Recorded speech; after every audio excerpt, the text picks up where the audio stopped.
Assalamualaikum warahmatullahi wabarakatuh.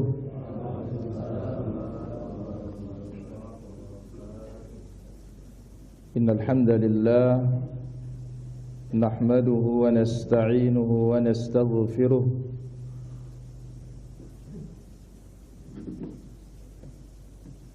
na'udzu billahi min shururi anfusina wa sayyiati a'malina.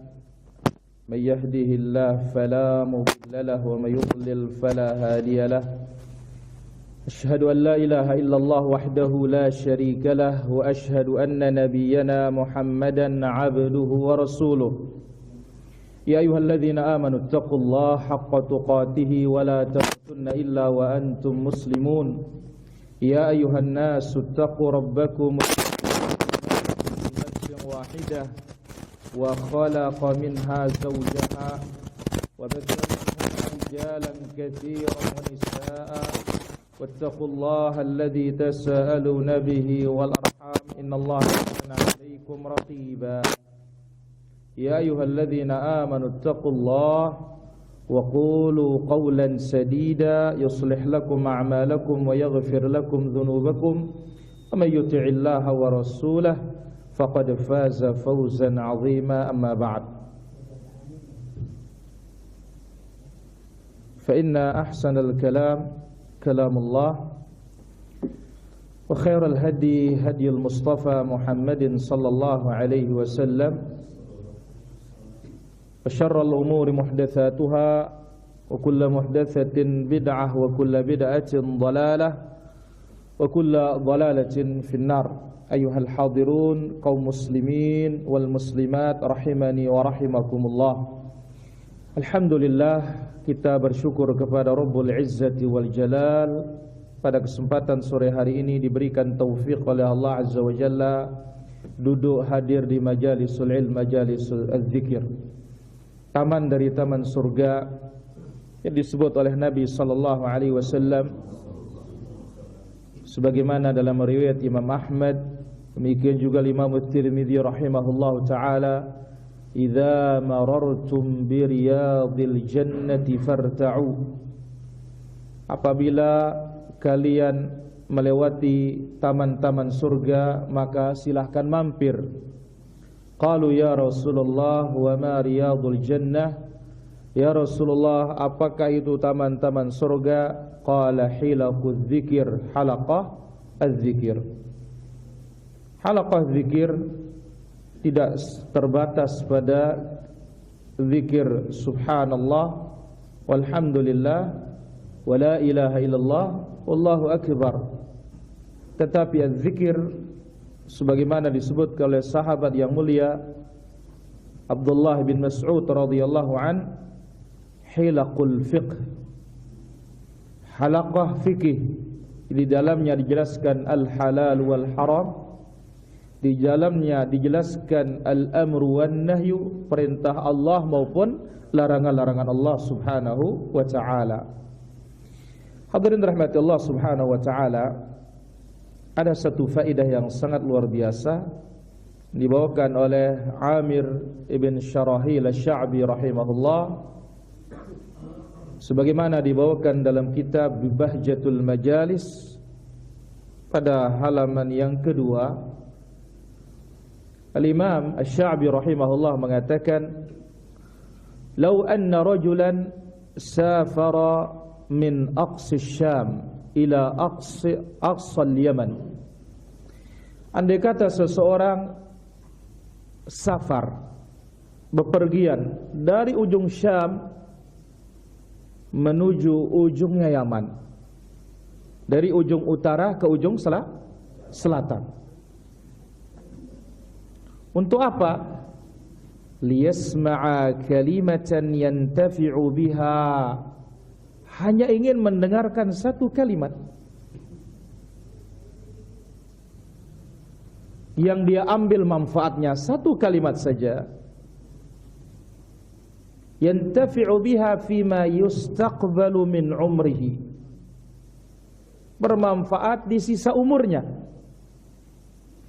Ma ra'aitu anna safarahu qad dha'a aku tidak melihat safarnya itu sia-sia. Hanya satu kalimat. Nah, sekarang bagaimana kalau banyak kalimat? Hanya satu kalimat. Dari ujung utara ke ujung selatan. Bermanfaat untuk umurnya yang akan datang. Sisa hidupnya. Niscaya perjalanan yang panjang dan jauh itu tidak sia-sia. Jelas Iqbal? Alhamdulillah. Maka Al-Imam Al-Bukhari rahimahullah ta'ala dan para ahlul hadis menyebutkan bagaimana Jabir bin Abdullah datang dari kota Madinah, rahala ila Abdullah bin Unais di Syam, rahala berjalan satu hadis dalam kurun waktu 1 bulan. Subhanallah. Apa? Satu hadis dia hanya dapat dalam 1 bulan perjalanannya dia hanya mendapatkan satu hadis. Maka tidak heran para ulama kita di antaranya Al-Khatib Al-Baghdadi rahimahullah menuliskan kitab ya Ar-Rihlatu fi Talabil Hadis, mengembara berjalan mencari hadis-hadis Rasulullah sallallahu alaihi wasallam. Hadirin rahmati Allah subhanahu wa ta'ala, demikian juga para muslimah yang dirahmati Allah azza wa jalla. Pada kesempatan sore yang berbahagia ini muqaddimah. InsyaAllah selanjutnya kita berikan kitabnya insyaAllah. Muqaddimah di pertemuan kita pada kesempatan hari ini, kita akan berbicara tentang mukaffirat dzunub, amalan-amalan pelebur dosa. Sebelum kita masuk ke amalan-amalan tersebut, kita akan dahului dengan beberapa muqaddimah. Pun yang pertama para hadirin rahimatillah azza wa jalla, al-'abdu la yakhlu min ma'siyah. Seorang hamba tidak akan sunyi dari dosa. Tidak ada kita yang selamat dari perbuatan dosa. Maka kekurangan ini tidak ada satupun anak Adam yang terluputkan. Wal ma'sum, yang terjaga, man asamahullah azza wa jalla, hanya yang dijaga oleh Allah azza wa jalla semata. Mereka lah para anbiya dan para rasul alaihi wassalatu wassalam. Terlebih tatkala mereka menyampaikan syariat, mereka dijaga oleh Allah subhanahu wa ta'ala.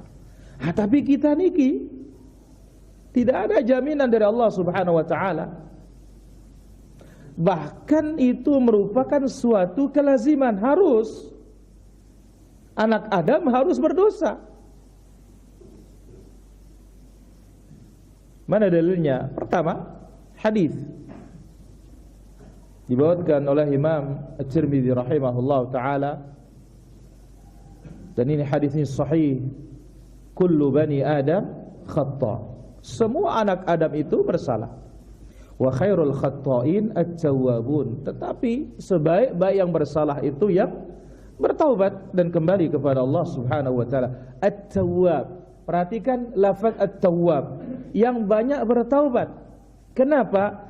Karena kita ini tidak ada yang salah sekali, tapi salahnya apa? Berkali-kali.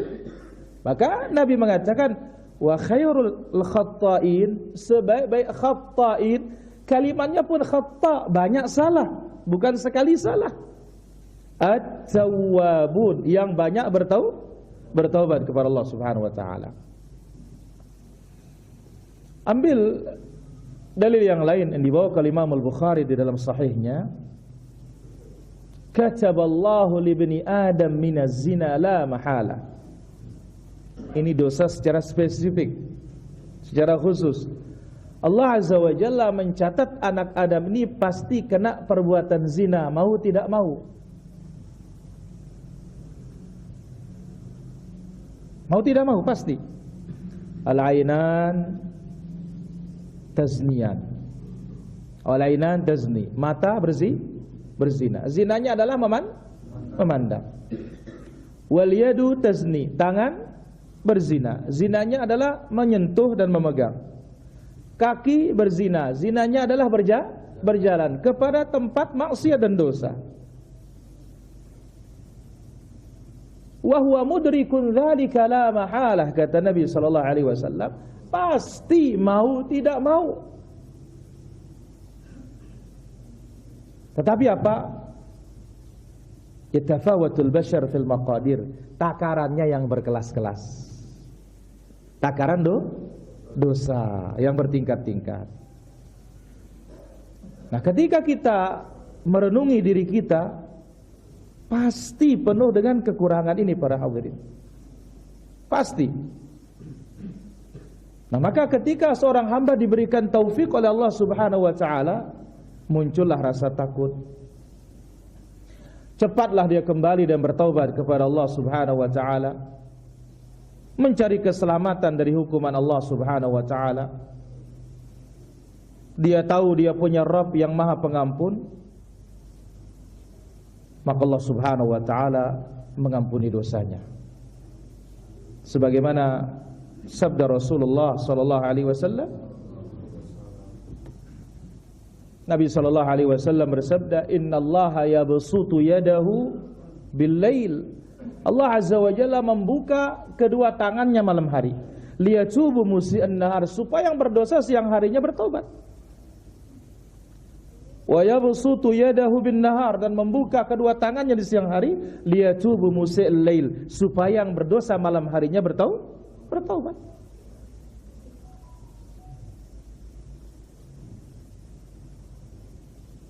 Maka lihat hadis Muslim, bagaimana kisah orang yang membunuh berapa? 99 jiwa. Fasa'ala an a'lam ahlil ard fadulla ala rahibin.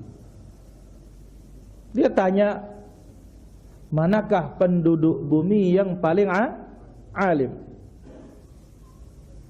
Lalu ditunjuki, ternyata yang ditunjuki ahli ibadah, bukan orang alim. Nah, di sana yuk diungkapkan, aku sudah membunuh 99 jiwa, adakah jalanku untuk bertaubat? Dia jawab dengan kejahilannya, dan inilah bahayanya al-jahal. Dosamu terlalu banyak. Bagaimana engkau akan bisa diterima oleh Allah Subhanahu wa taala? Orang sudah mau berbuat baik, ditutup jalannya, akhirnya apa? Fakammala bihi mi'ah, disempurnakan menjadi 100. Maka para ulama kita menyebutkan, inilah bahayanya berfatwa tanpa ilmu. Sebelum memudaratkan orang lain, memudaratkan diri sendiri. Thumma sa'ala an a'lama ahlil ard. Kemudian dia pun bertanya, mana penduduk bumi yang paling berilmu? Betullah ditunjukilah dia orang alim. Lalu diceritakan, dan dia mengatakan, apa yang menghalangimu untuk bertaubat? Cuma kamu ini sekarang berada di tanah atau di bumi yang penuh dengan maksiat. Pindahlah engkau ke negeri yang bertauhid. Asyahid para hadirin rahmatullah subhanahu wa ta'ala, kita tahu kekurangan kita, kita takut kepada Allah Subhanahu wa taala, kembalilah kita kepada Allah Subhanahu wa taala. Tapi ada sebagian lain tidak diberikan taufik oleh Allah Azza wa Jalla. Bahkan wa zayyana lahumus syaitanu a'malahum, amalannya dihiasi oleh syaitan. Yang baik dianggap buruk, yang buruk dianggap baik. Maka susah untuk bertaubat kepada Allah Subhanahu wa taala. Nah, ketika seorang hamba kembali kepada Allah Azza wa Jalla, dia akan temukan babu mukaffirat, bab penghapus dosa, Pelebur dosa ini terbuka lebar, nggak ada yang menutupnya sama sekali, kecuali beberapa hal yang menutupnya. Satu, nyawa sampai di mana? Tenggorokan, kerongkongan sudah dicabut.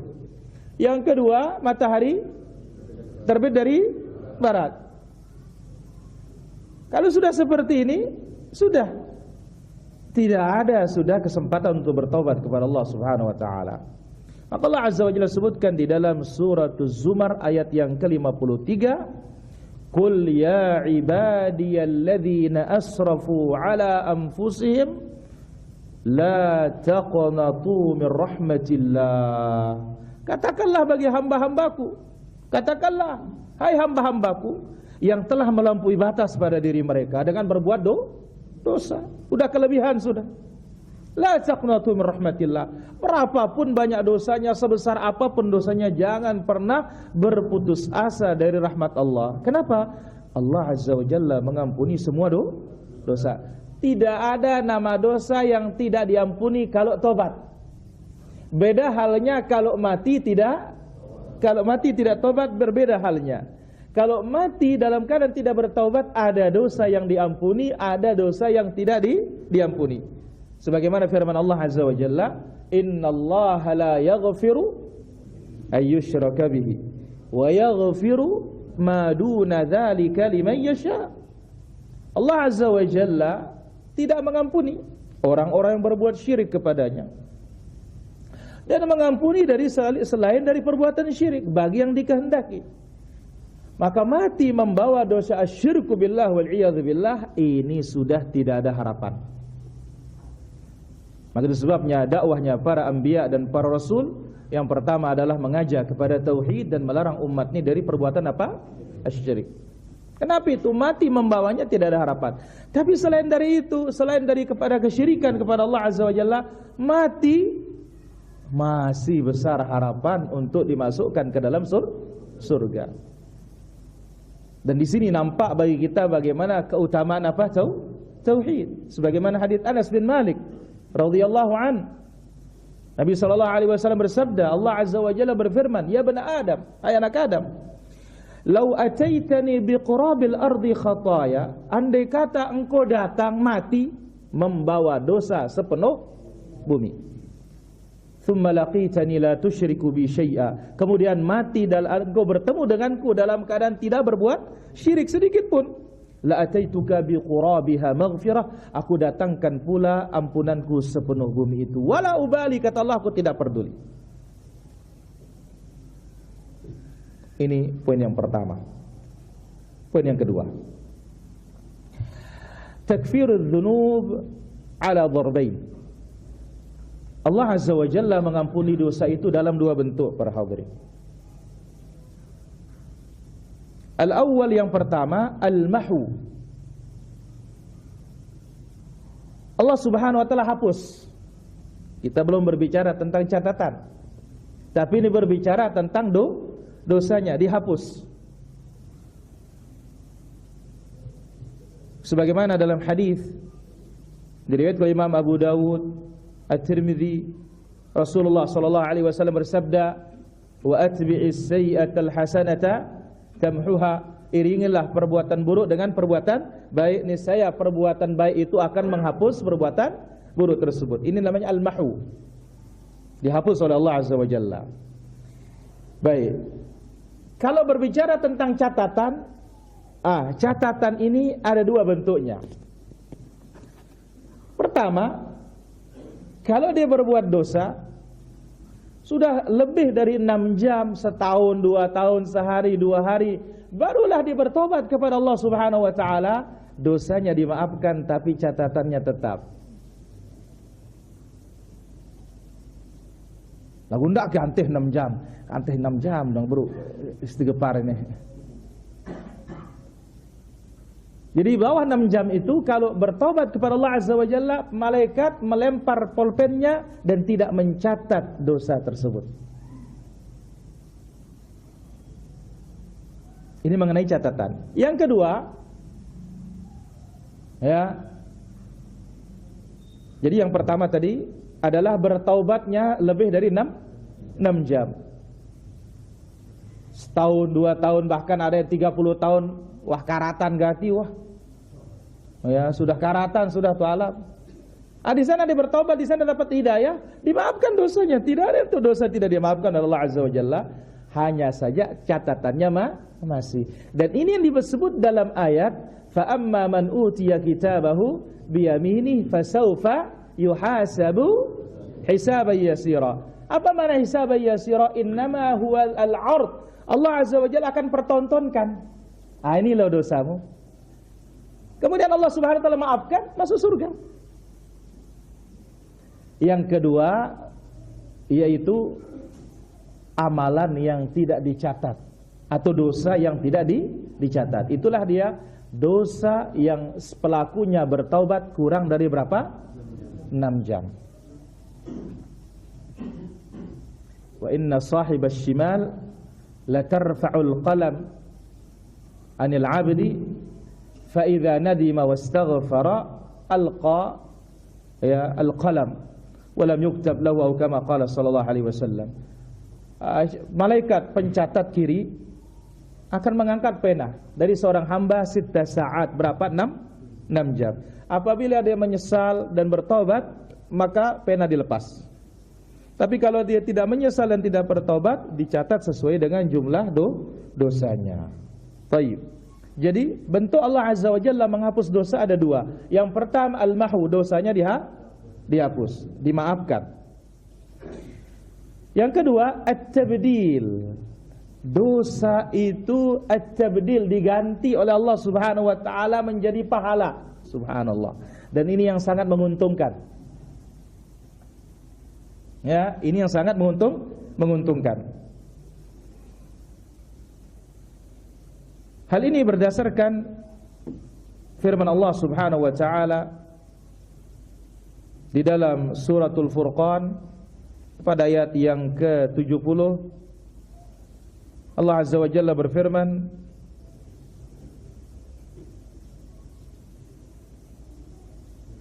faulaika yubaddilullahu sayyiatihim hasanat. Mereka lah orang-orang yang digantikan dosa-dosa mereka dengan pahala. Kemudian juga di dalam hadis yang dibawakan oleh Imam Ahmad rahimahullah taala, majtama'a qaumun fi baitin min buyutillah, suatu kaum yang berkumpul di rumah-rumah Allah Azza wa Jalla, yatluna kitab Allah, mereka mempelajari Al-Quran, illa an qalu qumu maghfuran lakum. Begitu mereka selesai, para malaikat mengatakan, bangkitlah kalian, maghfuran lakum, sudah diampuni dosa-dosa kalian. Wa qad buddilat sayyi'atukum hasanat, dan dosa-dosa kalian digantikan oleh Allah Subhanahu wa taala menjadi pahala. Maka ini hadirin majelis ilmu ini luar biasa para hadirin. Ini adalah jalan kita untuk mengampuni dosa kita tanpa kita sadar. Dan ini didukung oleh athar Umar radhiyallahu anhu, yang mana Umar radhiyallahu anhu mengatakan,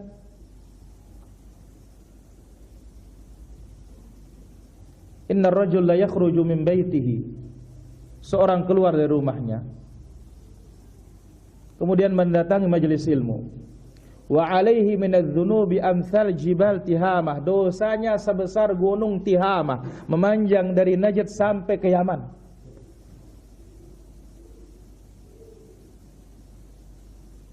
Fa idza sami'al ilm, ketika mendengar ilmu, khafa, takut dia, wastaghfara, dia beristighfar, bertaubat kepada Allah Subhanahu wa taala,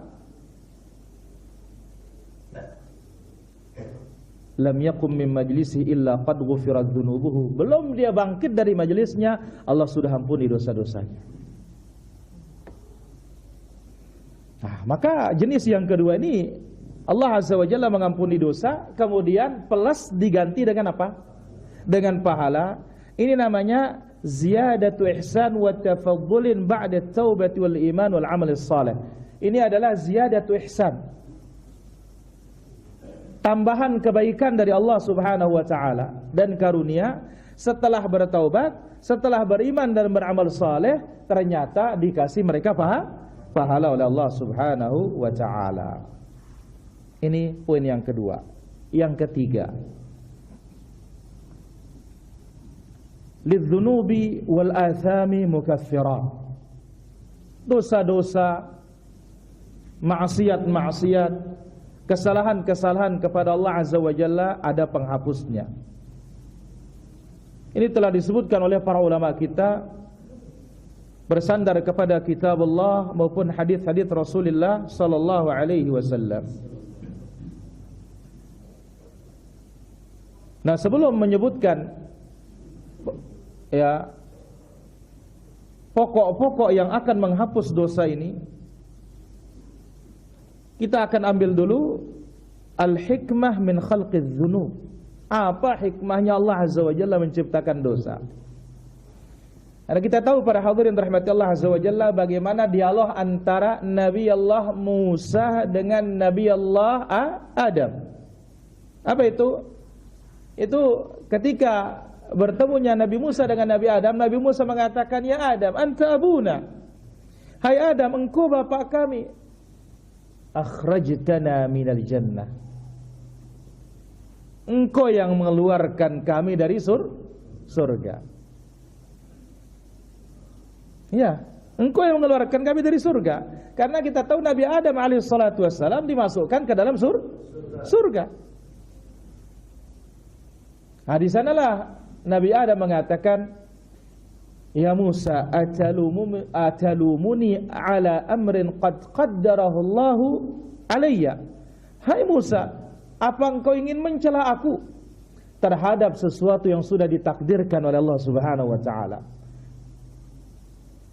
Di sini para hadirin rahmat Allah Azza wa Jalla, para ulama kita menjawab, kenapa Nabi Adam berdalil terhadap dosa itu menggunakan takdir.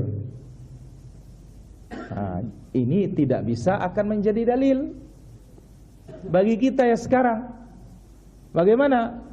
Ya, ketika tertangkap berbuat dosa dan maksiat, sudah takdir Allah sudah ini.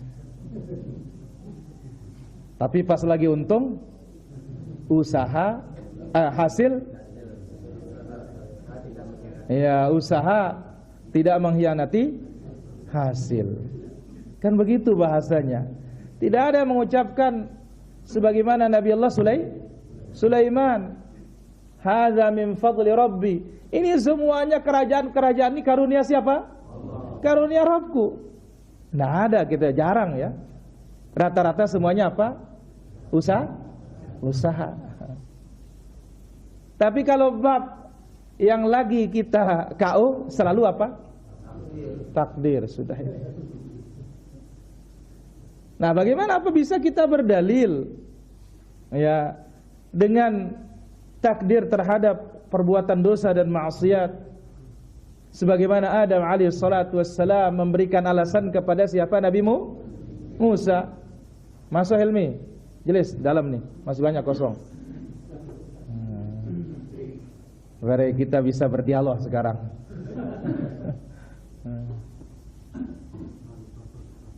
Nih sini. Maju Iqbal. Maju ajenab, kasih jalan ajenab. Baik. Apa jawaban para ulama kita? Nabi Adam alaihissalatu wassalam berdalil dengan takdir terhadap sesuatu yang sudah bertaubat dia.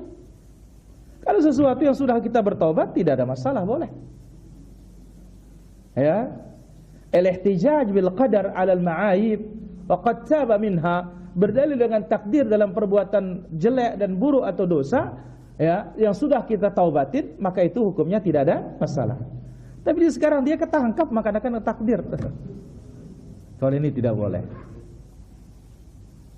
Sebagaimana kisah di zamannya Al-Khalifatul Rashid Umar bin Khattab radhiyallahu an. Ya, di zaman beliau ada dikatakan ayyamur ramad.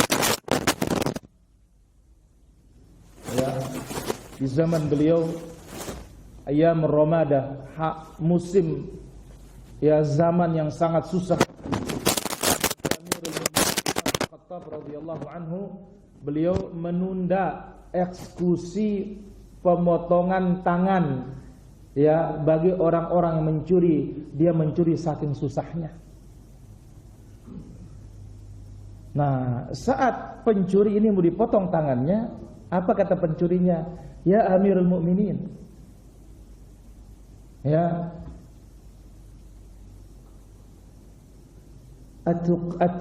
atuqimu alayya al-had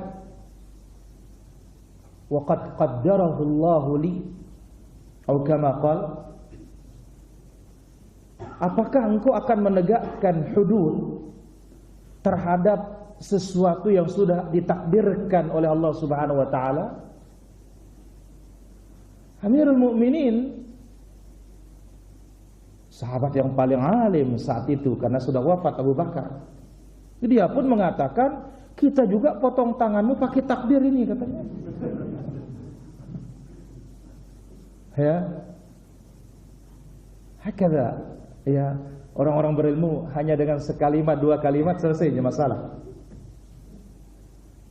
Ya, kisah yang lain sedikit, ketika Umar radhiyallahu anhu ingin inspeksi masuk ke Imwas tatkala mendengar adanya taun, wabah yang sangat mematikan yang membunuh hampir 25.000 saat itu.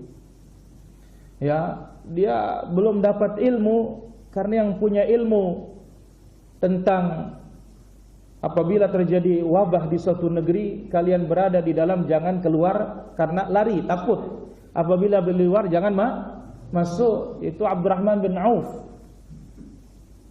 Dia enggak ada saat itu. Umar pun pulang ke Madinah. Karena Muhajirin dua versi, dua pendapat. Satu mengatakan masuk, satu mengatakan jangan. Umar condong jangan. Begitu ditegur Amirul Mukminin, kenapa engkau takut masuk ke Imwas, katanya. Atafiru min qadarillah, apa engkau ingin lari dari takdir Allah? Beliau jawab juga, nafiru min qadarillah ila qadarillah, kita lari dari satu takdir menuju takdir yang lain. Bayangkan, hanya kalimat yang singkat. Asyahid para hadirin dirahmati Allah Subhanahu wa taala, apa hikmah Allah Azza wa Jalla menciptakan dosa ini? Berarti ini dia poin yang ketiga. Apa hikmah? Apa maslahat dari diciptakannya maksiat, diciptakannya dosa, dan ditakdirkannya bagi hamba? Jawabannya adalah, jawaban yang pertama, wajib kita mengimani dan membenarkan apa yang Allah Subhanahu wa taala beritakan di dalam Al-Quran dan yang diberitakan oleh Rasul sallallahu alaihi wasallam di dalam sunnah. Apa itu? Maksiat akan terjadi sebagaimana taat pun akan terjadi. Dalam surah At-Takwir ayat 29, wa ma tasyaun illa ayyasha Allahu rabbul alamin. Apa yang kalian kehendaki tidak mungkin akan terlaksana kecuali dengan kehendak Rabbul Alamin tabaraka wa ta'ala.